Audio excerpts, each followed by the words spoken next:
AP cabinet సమావేశం ముగిసిన అనంతరం రాష్ట్రంలో చోటు చేసుకున్న తాజా పరిణామాలపై మంత్రులతో చర్చించారు సీఎం చంద్రబాబు.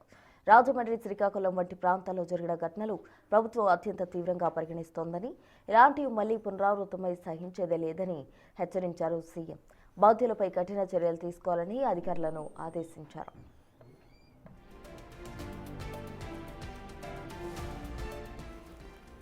మరోవైపు అసెంబ్లీ సమావేశాల నిర్వహణపై దిశానిర్దేశం చేస్తూ ప్రతిరోజు మధ్యాహ్నం 12 నుంచి 2 గంటల వరకు వివిధ ప్రజా సమస్యలపై లఘు చర్చలు చేపట్టాలని డెసిషన్ తీసుకున్నారు. ముఖ్యంగా వ్యవసాయ రంగానికి ప్రభుత్వం చేస్తున్న మేలు అసెంబ్లీ వేదికగా ప్రజల్లోకి తీసుకెళ్లాలని సూచించారు.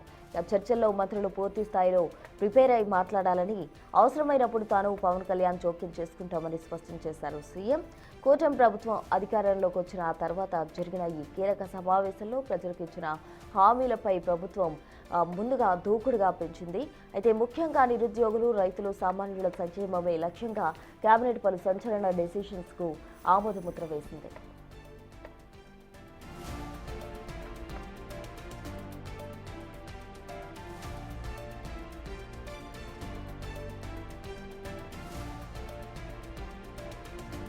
నిరుద్యోగులు ఎప్పుడెప్పుడు అని ఎదురు చూస్తున్న మెగా డిఎస్సీకి కేబినెట్ గ్రీన్ సిగ్నల్ ఇచ్చింది. రాష్ట్ర వ్యాప్తంగా ఖాళీగా ఉన్న 16,347 టీచర్ పోస్టుల భర్తీకి సంబంధించి విధి విధానాలు ఖరారు చేసింది.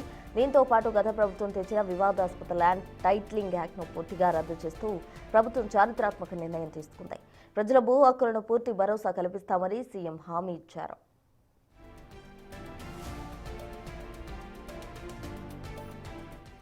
సామాజిక భద్రతా పింఛనులు 4,000 రూపాయలకు పెంచుతూ తీసుకున్న డెసిషన్కు కేబినెట్ అధికారిక ముద్ర వేసింది. అలాగే రాష్ట్రంలో నిర్మాణ రంగానికి ఇసుక విధానాన్ని అమల్లోకి తెచ్చింది. ఇక అన్నా క్యాంటీన్ల పునఃప్రారంభం, స్కిల్ సైన్సెస్ వంటి అంశాలపై కూడా కేబినెట్ సుదీర్ఘంగా చర్చించి కీలక ఉత్తర్వులు జారీ చేసింది.